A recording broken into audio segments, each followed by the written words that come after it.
আসসালামু আলাইকুম।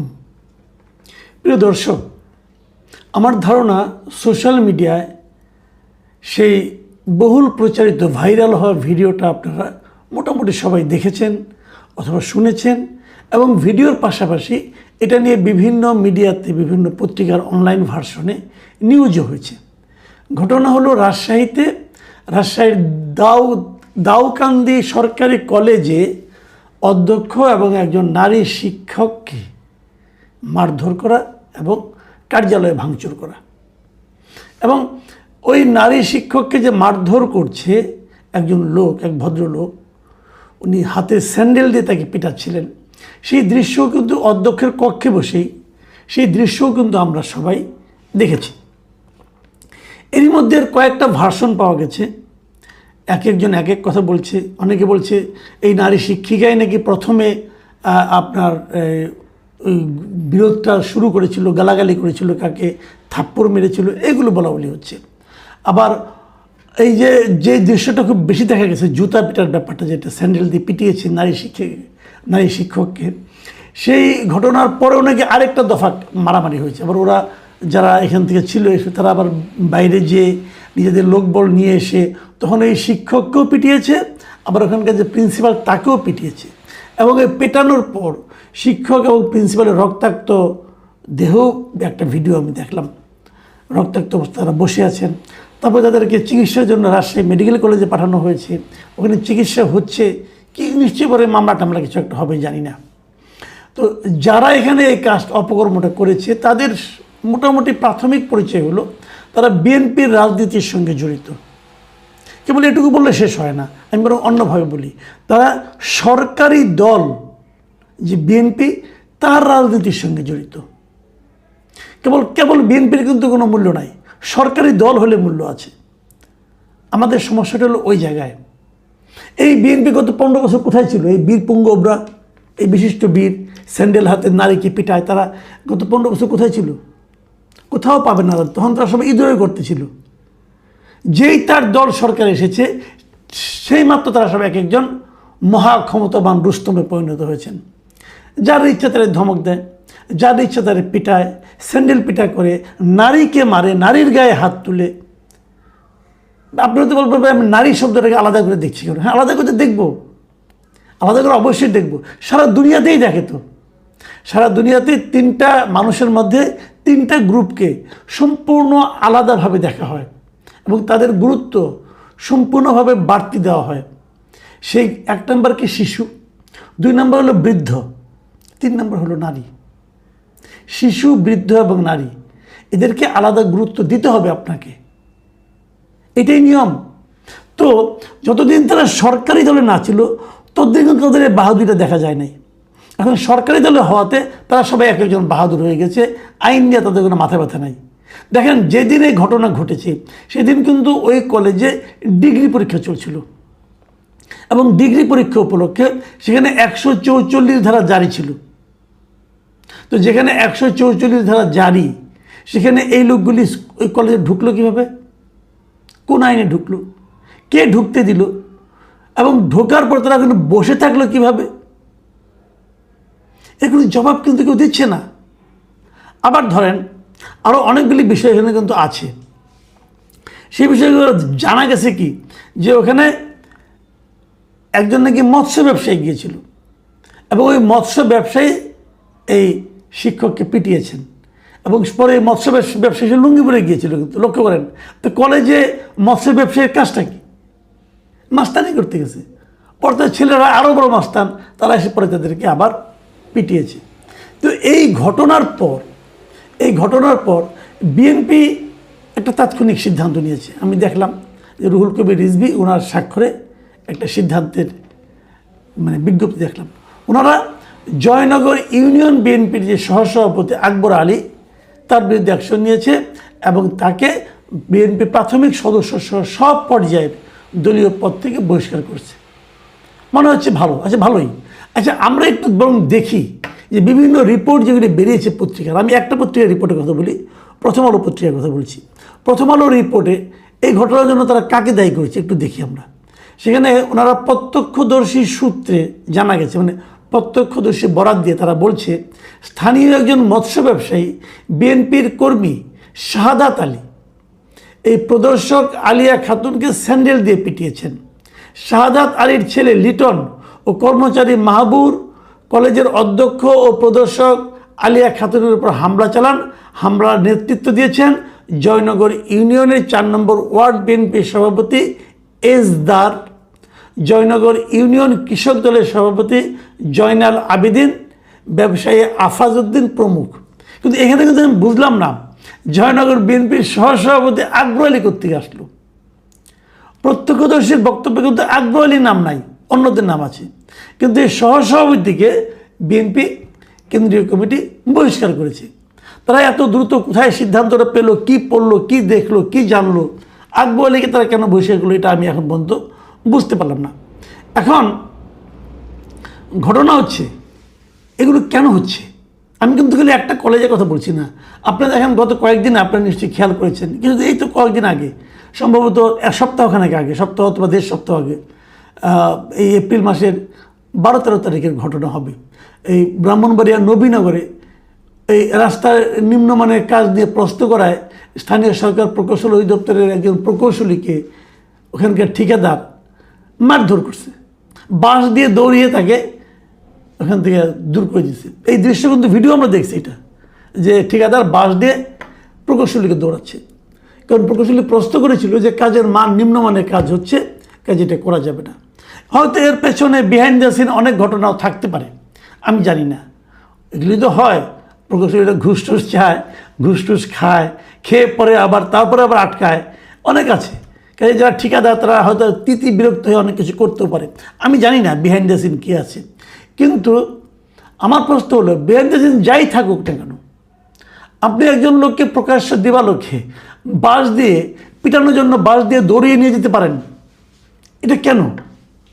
আবার তার 2 দিন পরেই দেখলাম 17 তারিখে এপ্রিল মাসের কুমিল্লার 14গ্রাম উপজেলার একটা মাদ্রাসায় একজন তরুণ শিক্ষককে মানে একটা কক্ষের দরজা জানলা বন্ধ করে অন্য একজন শিক্ষক মারধর করছে।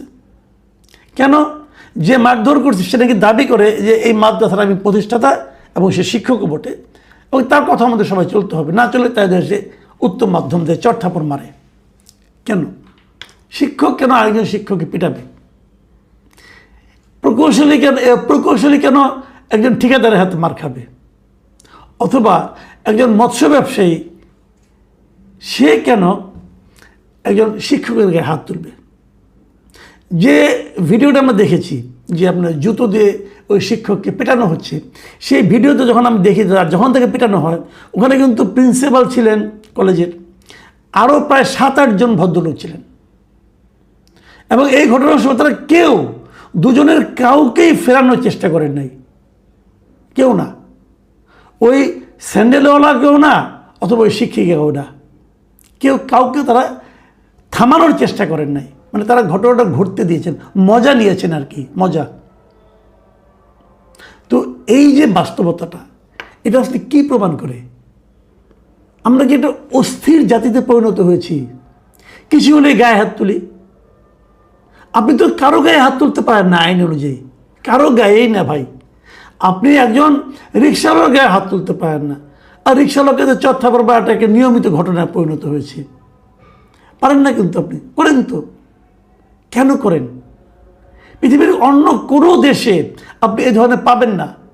আপনার সঙ্গে আমার মিলল না, আমি আপনার সঙ্গে থাকবো না, চলে যাব। আপনি আমার বিরুদ্ধে কোনো বেআইনি কাজ করেছেন, আমি পুলিশের কাছে যাব, আদালতের কাছে যাব, আমি অথবা গ্রাম্য লোকের কাছে, স্থানীয় মাতবরের কাছে এই বিচার দিব, সালিশ হবে। আপনি তাৎক্ষণিক ব্যবস্থা নিয়ে নিচ্ছেন কেন? 2টো কারণে হয়। একটা কারণ হলো, যে পিটায় সে জানে আমি পিটালে আমার কোনো বিচার হবে না, কারণ আমার দল ক্ষমতায়, অতএব আমি পিটাতেই পারি, আমাকে তো কেউ কিছু করতে পারবে না, কারণ আমার হাতে ক্ষমতা আছে, সরকার আছে আমার। পুলিশ তো আমাকে দেখলেও আমাকে ধরবে না, পুলিশ তো আমাকে মারবে না, কাজে আমি পিটাতে পারি। আর দ্বিতীয় কারণ হলো যে আমার রাগ উঠে গেছে, এটা নিয়ে পরে হয়তো আমি বিচার টিচার পাবো না, মুরব্বীরা থামিয়ে দেবে, তো এখন রাগ উঠেছে, এখনই ঝালটা মিটিয়ে নেই। এগুলি একটা মানসিক সমস্যা। এই মানসিক সমস্যা পুরো দেশে কিন্তু ছড়িয়ে গেছে। কেবল যে গ্রামে ওই কলেজে তা না, পুরো দেশে আমরা কিন্তু প্রতিনিয়ত দেখতেছি। তো এখান থেকে বাঁচবেন কী করে? আমি মনে করি এই পুরো ঘটনাটা এখন থামানোর দায়িত্ব হলো সরকারের। সরকারকে বুঝতে হবে।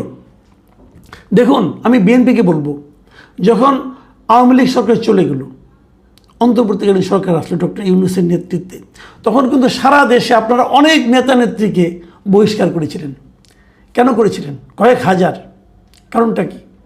কারণটা তারা অবাধে চাঁদাবাজি করছিল, আপনাদের দলের ভাবমূর্তি নষ্ট করছিল, এই জন্য তাদেরকে আপনারা দল থেকে বের করে দিয়েছেন। ঠিক আছে, তখন কিন্তু আপনাদের দল ক্ষমতা আসে নাই। তখন বরং আপনাদের প্রতিদ্বন্দ্বী হিসেবে জামাত ছিল, যারা আপনাদেরকে বেইজ্জতি করতে পারতো, যারা আপনাদেরকে ডিফেম করতে পারতো। একটা ভয় ছিল, আতঙ্ক ছিল। আপনারা এত, তার মধ্যেও যারা চাঁদাবাজি করেছে বহিষ্কার করেছেন। ওকে, ক্ষমতায় আসার পর গত 2 মাসে কয়জনকে বহিষ্কার করেছেন? কেন করেননি?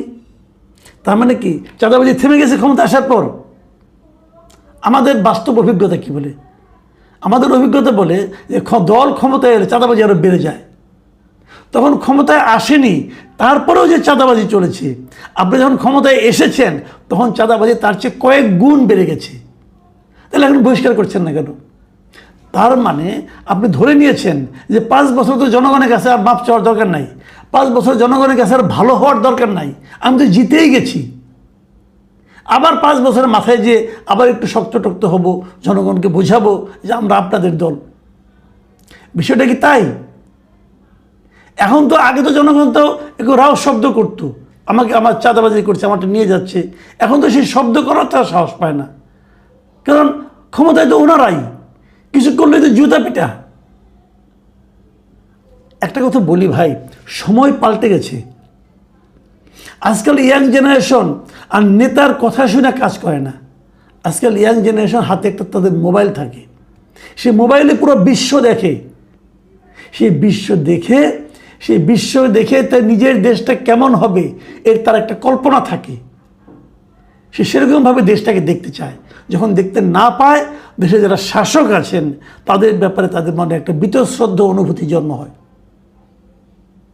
সরকারকে এটা বুঝতে হবে। আপনার এই নেতাকর্মীরা একদম দানব হয়ে গেছেন। দানব দিয়ে জজ চালাতে পারবেন না। দানব দিয়ে মানুষকে ভয় দেখানো যায়, শাসন করা যায় না। দানব দিয়ে মানুষের কাছ থেকে ভালোবাসা পাওয়া যায় না। আপনার এই দানবদের আপনি থামাইতেও পারবেন না। এটা এত বড় দানব হয়ে গেছে, আপনার কথা কোনো মূল্য এদের কাছে নাই। আপনার মনকে সভাতেই নাই, আপনি অন্য কোথায় কি যাবেন? নাই তো মূল্য। তো আমি কিন্তু মানুষ কিন্তু দেখেন, যখন নাকি আওয়ামী লীগ সরকারকে সরিয়ে দেওয়া হয়েছিল, মানুষ কিন্তু একটা পার্থক্য আশা করছিল, ভেবেছিল নতুন একটা সময় আসবে। সেই পার্থক্য কি মানুষ দেখতে পাচ্ছে?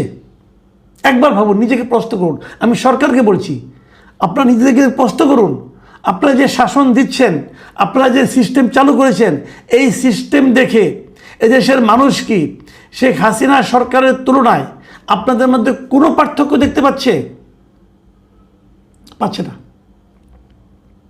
শেখ হাসিনা পুরো 15 বছর তারা কিন্তু কোনো রাজনৈতিক দলকে নিষিদ্ধ করে নাই। শেষ দিকে এসে কয়েকদিন আগে করছিল একটা, করে নাই কিন্তু আপনারা তাও করে দিয়েছেন একদম যাত্রা শুরুতেই। মানুষ পার্থক্যটা দেখতে পাচ্ছে না, বরং মানুষের কাছে, অনেকের কাছে আরও ভয়ঙ্কর সময়ের আশঙ্কা তাদের মধ্যে তৈরি হচ্ছে। আমি তাকিয়ে দেখেছি, আমি কিন্তু খুব একটা পার্থক্য দেখি না। এমনকি যারা নেতা আছেন, মূল নেতা আছেন, মন্ত্রী আছেন, তাদের মধ্যেও আমি একমাত্র প্রধানমন্ত্রী ছাড়া আর কারোর মধ্যে কোনো পার্থক্য দেখি না। আমি আগের প্রধানমন্ত্রী থেকে বর্তমান প্রধানমন্ত্রী তুলনা করলে আমি একজন বেটার লোককে দেখি, আর কাউকে দেখি না। কিন্তু যে এই জিনিসটা আপনাদের আত্মউপলব্ধি হয়েছে, না হলে আপনাদের সামনে বড় একটা বিপদ অপেক্ষা করছে। প্রিয় দর্শক, আমি জানি না আমার এই কথা কোনো মূল্য আছে কিনা শাসক দলের কাছে, কিন্তু আপনারা ভাবতে থাকুন যে সামনের দিনগুলোতে আমাদের কি দেখতে হবে।